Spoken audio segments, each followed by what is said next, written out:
श्री कृष्ण भगवान ने कहा, हे महाबाहो, और भी मेरे कल्याणकारक वचन सुनो। तुम पर मेरी अत्यंत प्रीति है, इसलिए तुम्हारे कल्याण के लिए कहता हूँ। मेरी उत्पत्ति का हाल न तो देवगण जानते हैं और न महर्षि लोग। मैं ही देवों और महर्षियों का अधिकारण हूँ। मुझे अजन्मा, अनादि और सब लोकों का ईश्वर जानते हैं। वे मोह रहित हो सब पापों से छूट जाते हैं। बुद्धि, ज्ञान, असमोह, क्षमा, सत्य, दम, शम, दुख, सुख, जन्म, मरण, भय और अभय, अहिंसा, समता, संताप, तप, दान, यश, अपयश इत्यादि जो अनेक प्रकार के भाव है, वे सब मुझे होते हैं।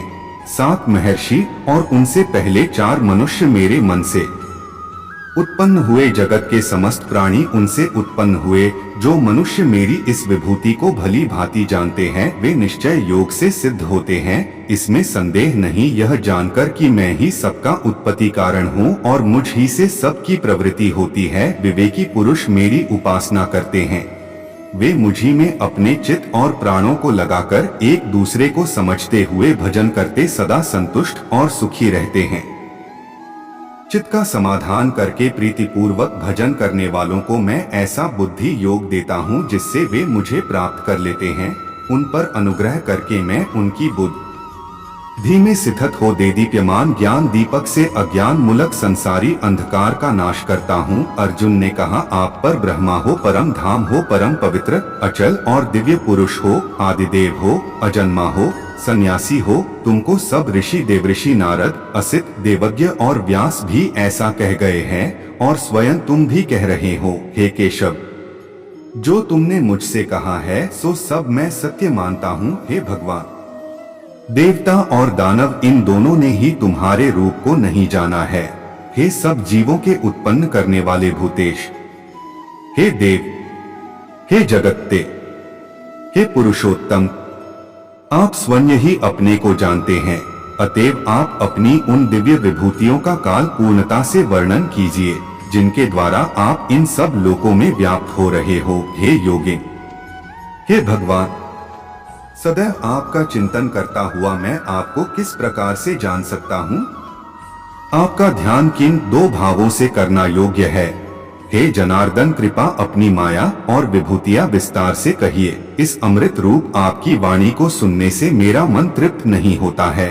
श्री भगवान ने कहा, मेरा विस्तार तो अनंत है, तो भी मुख्य 2 विभूतियों को मैं तुम्हें सुनाता हूँ। गुणकेश, समस्त भूतों के अंतकरण में रहने वाली आत्मा मैं ही हूँ। मैं ही उनका आदि, मध्य और अंत हूँ। मैं किरणों से भूषित सूर्य, मरुद गणों में मरीचि और नक्षत्रों में चंद्र हूँ। मैं वेदों में सामवेद, देवों में इंद्र, इंद्रियों में मन और भूतमात में चैतन्य हूँ। मैं ही रुद्रों में शिव, यज्ञ राक्षसों में कुबेर, 8 वसुओं में अग्नि और पर्वतों में सुमेर हूँ। हे पार्थ, पुरोहित में बृहस्पति, सेनापतियों में स्कंद और जलाशयों में समुद्र मैं ही हूँ। मैं महर्षियों में भृगुमुनि में एक अक्षराकार, यज्ञों में जपयज्ञ और स्थावरों में हिमालय हूँ। मैं वृक्षों में पीपल, देवऋषियों में नारद, गंधर्वी में चित्ररथ, सिद्धों में कपिलामुनि, वेदों में अमृत से उत्पन्न उच्च श्रवा, गजेंद्रों में ऐरावत और मनुष्यों में राजा मैं ही हूँ। धातुओं में वज्र, गौओं में कामधेनु, प्रजा की उत्पत्ति करने वालों में कामदेव और सर्पों में वासुकी मैं ही हूँ। हे अर्जुन, मैं सब प्राणियों का आदि, मध्य, अंत, विधाओं में अध्यात्म विद्या, वाद विवाद में वाद मैं ही हूँ। अक्षर में आकर, समासों में दृंद, अक्षय काल और 4 मुख वाला ब्रह्मा मैं ही हूँ। सबको हरने वाली मृत्यु, भविष्य में होने वाले पदार्थ की उत्पत्ति, स्त्रियों में कीर्ति, लक्ष्मी, वाणी, स्मृति, मेघा, धृति और क्षमा मैं ही हूँ। सायवेद में बृहद, साम, छंदो, गायत्री, मासों में मार्गशीर्ष और ऋतुओं में वसंत मैं ही हूँ। छलियों, जुआ और तेजस्वियों में तेज, जय, उद्योग और सात्विकों में सत्व मैं ही हूँ। यादवों में वासुदेव, पांडवों में अर्जुन, मुनियों में व्यास और कवियों में शुक्र मैं ही हूँ। दमन करने वालों में दंड, जय चाहनेहा पदार्थी में मौन और ज्ञानियों में ज्ञान मैं ही हूँ। और हे अर्जुन, भूत भाव का जो बीज है वह मैं ही हूँ। मेरे अतिरिक्त चराचर भूत भी नहीं है। हे परंतप, मेरी दिव्य विभूतियों का अंत नहीं। यह विभूतियों का विस्तार मैंने संक्षेप में कहा है। जो चीज ऐश्वर्यवान, शोभायमान और यशवान है, उन्हें मेरे तेज ही के अंश उत्पन्न हुआ जानो। अथवा हे अर्जुन, इस ज्ञान से तुमको क्या प्रयोजन है? यही जान कि मैं अपने में एक ही अंश से इस संपूर्ण जगत में व्यापक हूँ।